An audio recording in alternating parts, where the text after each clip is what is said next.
Welcome into First Pitch for Tuesday, May 30th. I am Drew Martin, joined by Steve Merrill, Eric Pauly, and Ralph Michaels of WagerTalk.com. And the gold sheet here as we are talking Tuesday night baseball here, guys. We got a full slate for this Tuesday, and we got big game breakdowns followed by best bets. So you are in tune for a good show here. We got the Kansas City Royals and the St. Louis Cardinals here, a little AL Central, NL Central battle. Steve Merrill, what are you looking to do with the Royals and the Cardinals tonight? Drew, it's the Battle of Missouri. The Battle of Yeah. Missouri here, the Royals and the Cardinals. There's also the 1985 World Series when I was I guess, going into sixth grade. I remember we played baseball at lunch. You take a piece of paper, you take a pin, you like pop it, and it'll be a base hit. I'm sure nobody nowadays would ever consider doing that with all the video games out there. But yeah, Royals, Cardinals, grander moments of the 80s here. Two teams are obviously on tough times this season. The Cardinals, especially, a team that really feels like it's regressing downwards after some strong years. The Royals, meanwhile, have had many difficult seasons after being a powerhouse about 10 years ago. The Astros are the worst team in baseball. Now the Astros are maybe the best team, and the Royals have swapped with them from best to worst. But I think this might be a spot where Kansas City has some value, actually. What jumps out to me about this game is first of all, the result last night. Kansas City goes into St. Louis. They put up 16 hits, 7 runs. They left 14 guys on base. They could have done even more damage.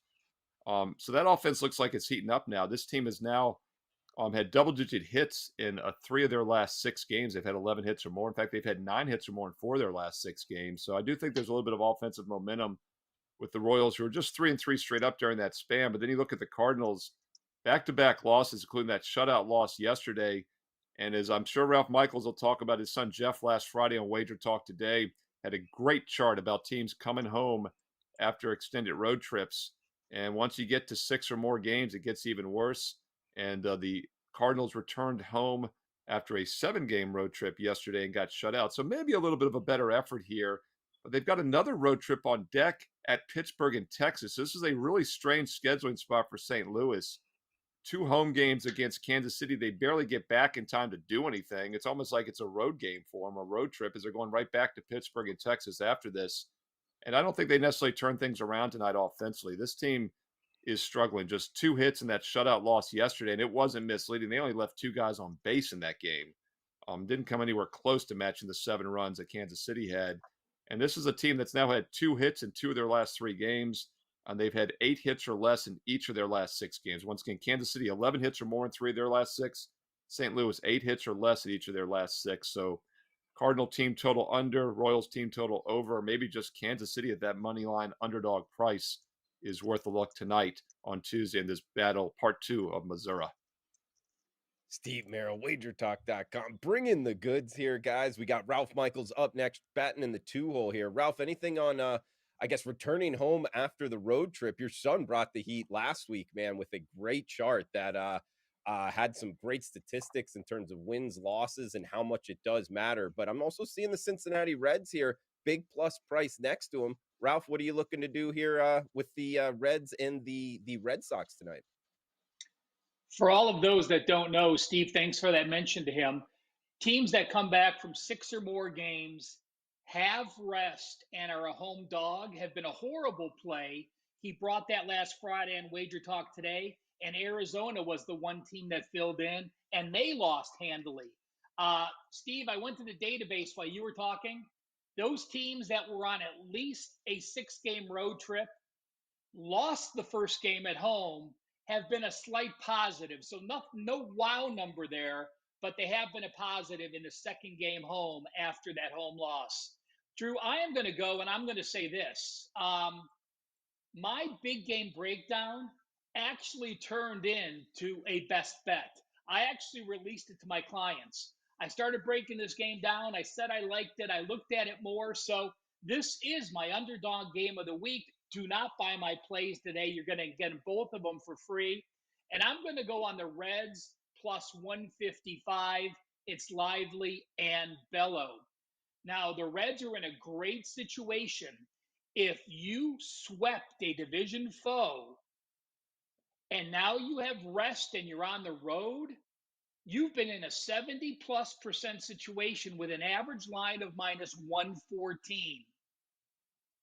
A second situation that favors the Reds: when you're a dog, when you're plus 100 or higher, and you have batted at least 325 your last 3 games against a foe that has had a slugging percentage under 390 over the last 3 weeks, those teams are 30-7, 81.8%.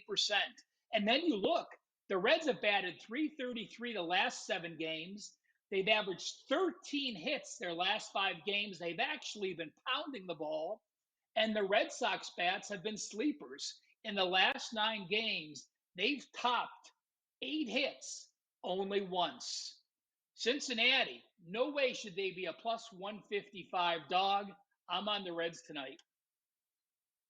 Good stuff from Ralph Michaels there. We got Eric Pauley up next, last certainly not least here, goldsheet.com. And Eric, I'm seeing what a little pitcher prop here, strikeout prop. What do you got going for big game breakdown, buddy? Yeah, so I'm looking at the Mets-Phillies game, and I think the edge lies with the Mets here. But all things considered, I think the best way to attack this matchup is by looking at Phillies starter Ranger Suarez to have under 4.5 strikeouts tonight at Citi Field. It's only Suarez's third start of the season. He was injured coming into this year. And while he actually posted pretty solid numbers last year, I personally wasn't as impressed with what I was seeing from him from a stuff plus perspective. And considering how he's done so far, again, only 3 starts, so can't take too much away from those outings, especially considering he's coming off the injury. But I think that this is a prime matchup for the Mets to actually jump out on top of Suarez pretty early, and therefore, of course, having him go under this line of 4.5 Ks. So he only went over this number one time in his last start. That was against the Arizona Diamondbacks, who have one of the worst K percentages against left-handed pitching in all of baseball. And then his other 2 starts were against the Cubs and Rockies, who both have higher strikeout percentages against left-handed pitching than the New York Mets do. The Mets actually have one of the lowest, I think they are the 5th lowest strikeout percentage against left-handed pitching. New York also knows Suarez. Of course, he's been in the NL East last season in his 2 starts against the Mets. His 1 start in Citi Field, only 4 Ks. Other start at the beginning of the season at Citizens Bank Park, just 1 K. So the fact that he only has a 16.7% K rate against this Mets roster, I like the way that these Mets are swinging the bat. I know they're coming back from a disappointing trip to Coors Field in terms of wins and losses, but as you could see, obviously the altitude's there, but they were at least putting the bat on the ball. Again, I don't think Suarez is as good of a pitcher, and asking for 5 or more strikeouts against this Mets team that is great at not striking out against lefties seems like too much to ask for me. So slight lean on the Mets money line, but a legitimate play on Suarez under 4.5 strikeouts. Eric Pauley, goldsheet.com. Guys, trends, angles presented by goldsheet.com. That's where you can find out Eric Pauley. Huge shout out to the chat box here. We got Mo Harris in the house. We got Painter Life as well. City by the Bay saying he likes the Reds as well. Welcome in, City by the Bay, Wisconsin guy. Key to Vegas, all of you. Thanks for joining us live right here, 2:00 Eastern time on the WagerTalk YouTube channel. We got best bets coming up for you. Feel free to fire out any questions, guys, and reply below. We'll answer them on future shows this week. We do have the Gold Sheets best bet back with the Gold Sheet here, and it's the White Sox and the Angels going over 9 here, looking for some runs. Chicago White Sox, LA Angels. Chicago's bullpen threw 82 pitches yesterday with a trio of key relievers throwing 20-plus pitches. LA's Tyler Anderson has a really low 13.6% strikeout rate this season, so he's not missing many bats. And Chicago's Giolito had 7 walks in his last start. We get that fade. The guys having trouble finding the strike zone here. So it's Angels, White Sox over 9. We'll throw it over here to Steve Merrill. Guys, a reminder, it's $2 Tuesday at WagerTalk.com. Sports memo as well. So a great day to check out the website.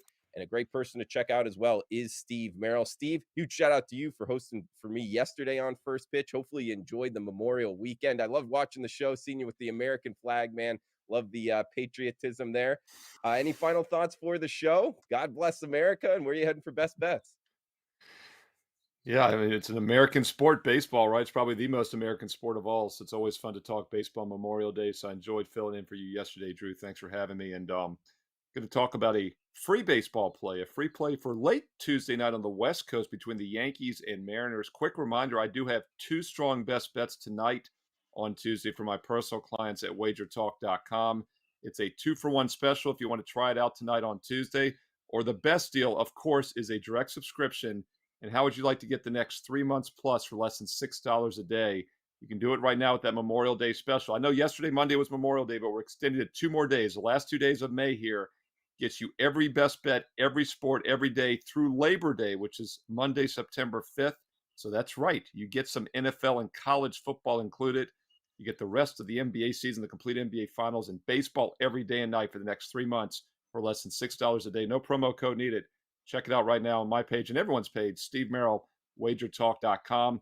Free play tonight, over 7 between the Yankees and Mariners. Very rarely can we get a game to go over a total lower than what a team has done each of the last 2 nights, because that's how hot the Yankees offense is right now. The Yankees have put up 10 runs in each of their past 2 games, 20 runs the past 2 games on 30 hits.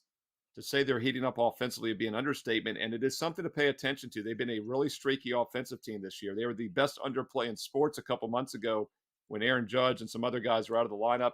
They got healthy. They went over, I think it was 10 straight a few weeks ago. Came back down to earth recently. They put up just 1 run, and 3 runs, and then boom, 10 against San Diego. They travel to Seattle with no rest on Monday night, and they don't let up another 10 runs. I think they get some more runs tonight. They're in excellent current form. And the Mariners also have put up now 5 runs or more in 3 of their last 4 games, including 6 runs or more in 3 of their last 6 games. So both of these teams are almost getting to this total of their own. We'll take advantage of some hot offense and a low total tonight. Seattle and the New York Yankees over 7 minus 120. It's a late West Coast game on Tuesday night, free for you. And don't forget, 2 games are much stronger. My personal best bets tonight, a 2-for-1 special. 2 for Tuesday. Steve Merrill, WagerTalk.com. Love it, Steve. Great breakdown, man. And late night, you bring it up the Yankees, and we got some guys chiming in the chat box, man. I just want to follow up with you. It's Cortez versus Gilbert. I love the breakdown in terms of going towards the over. You make a lot of good points of why. I had the Yankees circled here. You brought up their bats have been hot. I don't know, Cortez overall, like he's shown up some nights, not others. Do you have any kind of perspective here with the Mariners, laying minus 130, anything sidewise you like? Yeah, I think one of the reasons this total is so low, Drew, is because, Gilbert has a 0.9 whip on the season, which is fantastic, Sure. but a mediocre, 3.6 ERA. Oh, that's a good ERA, but not lights out like a 0.9 whip. Yeah, Cortez is a real X factor in this game for me. A 5.3 ERA, which is not good, but then a 1.27 whip is decent. There again, though, that's why I'd rather have the over. I'm staying off the side for that reason. Both offenses have been putting up 6 runs or more basically in half of their recent games. We just need one of them to get to maybe 5 tonight, and the other one doesn't even have to do much at that point. Guys, check him out, Steve Merrill. You heard it there with the summer celebration special, less than $6 a day. Only 2 days left to get down on that. Steve Merrill, a good choice. WagerTalk.com. Also a good choice here. Ralph Michaels, he's on Twitter at CalSportsLV. Always bringing the heat with trends, angles. He puts up great charts. Give him a follow. Also check him out, WagerTalk.com. And Ralph, I'm seeing the Arizona Diamondbacks, playing some good baseball overall this season. What do you got for best bets and any final thoughts here for the show, Ralph? Yeah, quick thought again. Brian Power is the $2 capper over at Wager Talk. And I do want to give a shout out to Mark Zeno. Mark Zeno joined us at Sports Memo 2 weeks ago, I think on May 17th. Mark Zeno is a 22-year Army vet who's currently also in the reserves. He has the current rank of colonel. He is a 5% play. His first 5% at Wager Talk. You can get him for $2 or part of the 2 of 3 at Sports Memo. Also, I want to give out to another shout out to another Sports Memo person. Billy Coleman is an old friend of mine back in the Phil Steele days. He did an amazing College World Series guide. There are odds and schedules for Friday's games, team stats and player stats for both batting and pitching. He has a write-up for all 64 teams that all play this Friday. That guide is free. Again, it's on his homepage at Sports Memo. The shortcut is sm.buzz/BCS for Billy Coleman Sports. Drew, nothing really to promote because you're getting both of my plays for today. I had 2 MLB plays. One was Cincinnati. The other is on Arizona. I am going Arizona first 5 minus 150. The D-backs bullpen, probably their weakest segment of their team. But you look at Freeland. Freeland, his last 3 starts, a 4.85 ERA, a 1.77 whip. And you look at Gallen, Steve mentioned a good whip. Gallen's whip at home is 0.657. 5 starts. One of those starts has been 6 1/3 innings. The other 4 have gone 7+ innings. Gallen at home. The Diamondbacks, when Gallen pitches at home, they are 19-3 on the run line the last 22 games. He has a over 9-to-1 strikeout walk ratio at home, 9.4 strikeouts to 0.8 walks per game. Rocky's just 6-17 on the road as a dog of 140 plus, and the D-backs 12-4 at home this year as a pick or favorite. I'm going to go first 5, lay the half a run, and again, the juice is a little higher than I want at -150, but I still feel there's value in the play. Ralph Michaels at Cal Sports LV on Twitter. Guys, I'll follow that up here with my best bet. Tampa Bay Rays minus the run line here. They are the road team, so getting same number of at-bats. Couple reasons why. We get the best record in baseball, arguably the best team here in baseball, with the number 1 OPS, number 1 weighted runs created plus number. They're also the hottest lineup in baseball right now. So I'm looking to bet on the Rays. They're up here against the Cubs, and they're going with Hendricks, the starter for the Cubs. It's only his second start of the season, and he was throwing like 86, 87 miles per hour in his first start. So I think the Rays are going to be all over him here. -1.5 is the way I'm going to go, because I don't like laying -190 as a money line favorite. So I'm going to lay the run line here, guys. -115 price tag on it.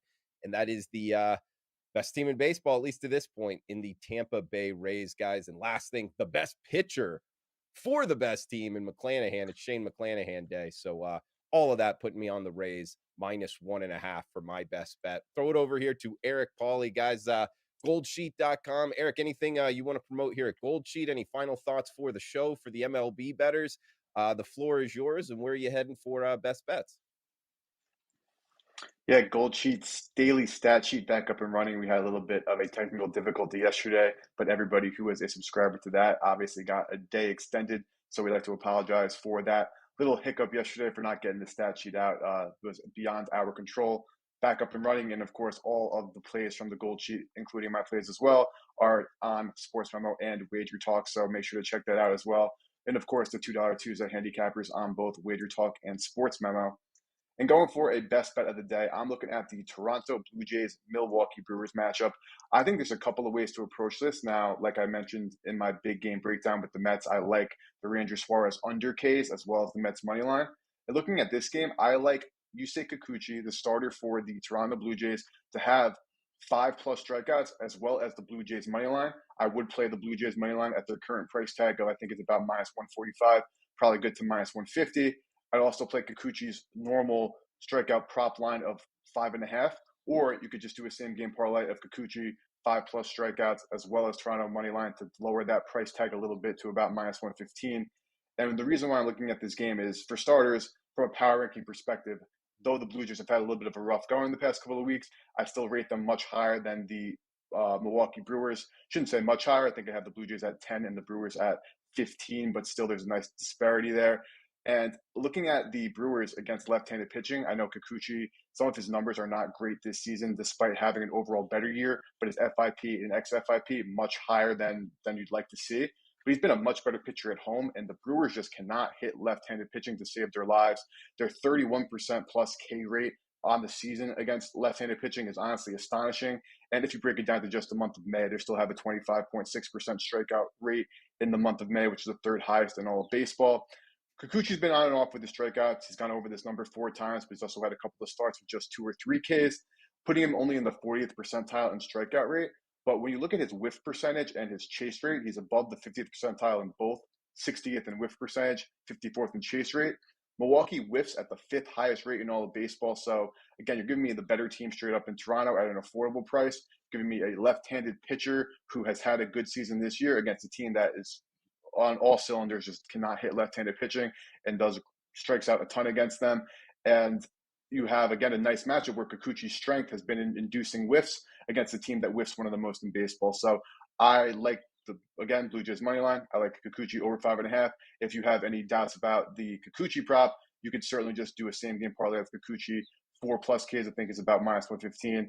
5+ Ks is going to give you plus money there. So looking at a little combo of Kikuchi strikeouts and Toronto money line.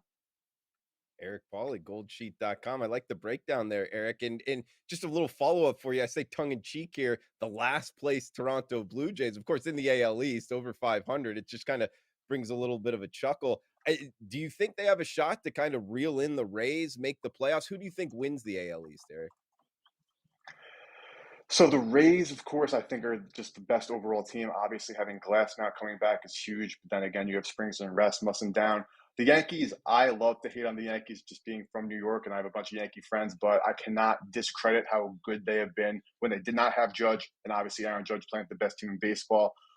Orioles also have their flaws in their starting pitching, which while they don't have the big names, they're actually doing really well. So I think if the odd team that has to be out, the Rays just gave themselves too big of a head start now where they could play 500 ball and still be in competition. I think it's going to come down to the health of the New York Yankees and the Baltimore Orioles. Both of those teams are probably one injury away from taking a big step back, while the Blue Jays have the starting pitching and, of course, the lineup to compete, while their bullpen has some issues. So I really can't wait to see how that shakes out. But I would certainly think there is still some value in looking at the Blue Jays right now to make the postseason, considering they're in last place in the AL East. I expect Boston to regress and probably even be sellers at the deadline still. And then again, the Yankees and Orioles are one injury away. Never want to pray for that, but always have to plan for that. It is always a possibility. So I would not be counting out the Blue Jays whatsoever. So far, it's way too early in the season to do that. Let us know what you guys think out there watching in the reply section below. Who do you think wins the AL East? All the teams over 500. We got Toronto at the bottom, 28 and 26 over 500, and Tampa Bay at the top, 39 and 17, 4 games over the Baltimore Orioles. I would say Tampa, a lot kind of similar there to what Eric said. They do have the head start, plus the lineup that they have. If they stay somewhat healthy with their starting pitching, I think that they'll win the East. But let us know down below in the reply section. Steve, do you have anything here who you think wins the AL East this year? Yeah, I think Tampa holds on, and the Orioles I don't see passing. We talked about this earlier. Brian Power talked about the Guardians-Orioles game on Wager Talk earlier today. Watched the replay here on Wager Talk TV, and he pointed out how the Orioles have been the best moneymaker the last 2 years, and I looked it up. They're up 37 units the last 2 seasons, but the year before that in 2021, Drew, they were minus 27 units. So they were the third worst money line team in 21, and they've been the best since. You just get a feeling at some point they're going to start to regress a little bit. And by the way, if you look at net runs, the Yankees have the second best net runs in that division. And if they can stay healthy, like we talked about on the show here today, I think they're probably the team that could catch Tampa. Ralph, anything in closing here? AL East projection? Yeah, 2 things. Number one, remember this. Up until this year, it used to be so much easier to catch your division competition. But now you're playing so many few division games, the Yankees aren't going to get all those games against the Rays. So having a big lead now in the division means so much more than it had of previous years because of the schedule realignment playing everyone. You know, I 54 games into the season is exactly 1/3 because you play 162 games. 17 teams have played 54 games. All but the Tigers will reach 54 tomorrow. So I'll be doing an article. Follow me on Twitter at CalSportsLV. I took all the preseason win totals, divided them by 3, looked at all the teams' records after 54 games. No surprise, the A's are the worst at minus 9.8. Padres minus 7.2, Royals minus 6.8, White Sox and Cardinals minus 5.5 and 5.8. Best teams, the Orioles. They're plus 8.5 wins, their first third of the season. Rays plus 8.2, Rangers plus 6.8, Diamondbacks plus 5.8, and the Nationals are actually number 5 on the positive side. They're plus 3.5 wins for the first third of the season. I love that, Ralph. And you know what? I'm piggybacking on what you're talking about. The day-to-day money line, like the betting markets, guys, they really don't adapt that quickly, Ralph. Because I'm going down right now looking at the amount of profits each team has this season, and all the teams you said, the Diamondbacks, the Baltimore Orioles, the Rays, they're all hovering around double-digit profits on the season. So meaning the odds makers haven't shifted quickly enough from even their season win totals, guys. And even the Nationals are up 5 units on the season, Ralph. So it just means like baseball, guys, if you catch some of these teams and can ride them, you can make some good money, at least through the third quarter, the first third mark of the season. We'll see if that continues. I mean, Ralph, anything on would you keep betting these teams that are making money right now in the next kind of third of the season, or do you think the odds makers will actually catch up here? Or hey, we'll see. Well, the best way to make money is a team that's playing 500 and is a dog.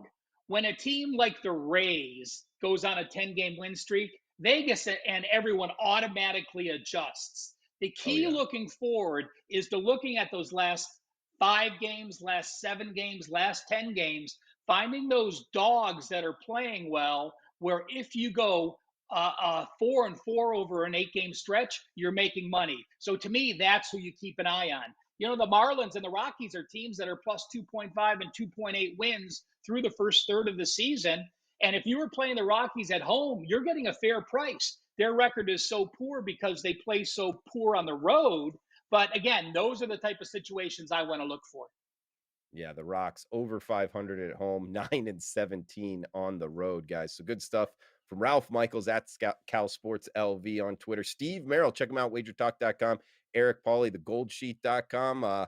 Guys, that's going to do it for the show as we have best bet recap here. Tampa Bay Rays minus the run line, minus 115. That's my best bet. Ralph Michaels, Arizona, first 5, minus that half a run, minus 150. Eric Pauly, we got Toronto, money line in Kikuchi. 5+ strikeouts, plus 102 on that same game parlay. We got Steve Merrill, New York Yankees, Seattle over 7 minus 120. That's the Yankees and the Mariners on the over. And the gold sheet, LA Angels, Chicago White Sox over 9 minus 115. Guys, a reminder, $2 Tuesday, wagertalk.com. It's where you can check out Ralph Michaels, Steve Merrill. I am Drew Martin. Check out Eric Pauly at thegoldsheet.com. We'll be back tomorrow. Early slate here, guys, for the Wednesday and Thursday cards. So come back and join us. Smash that like button. Reply below. If you got $100, whose best bet are you following? Who are you putting in the 1 seed? Any questions, fire away as well. So that does it, guys. Cash those tickets. Thanks for tuning in.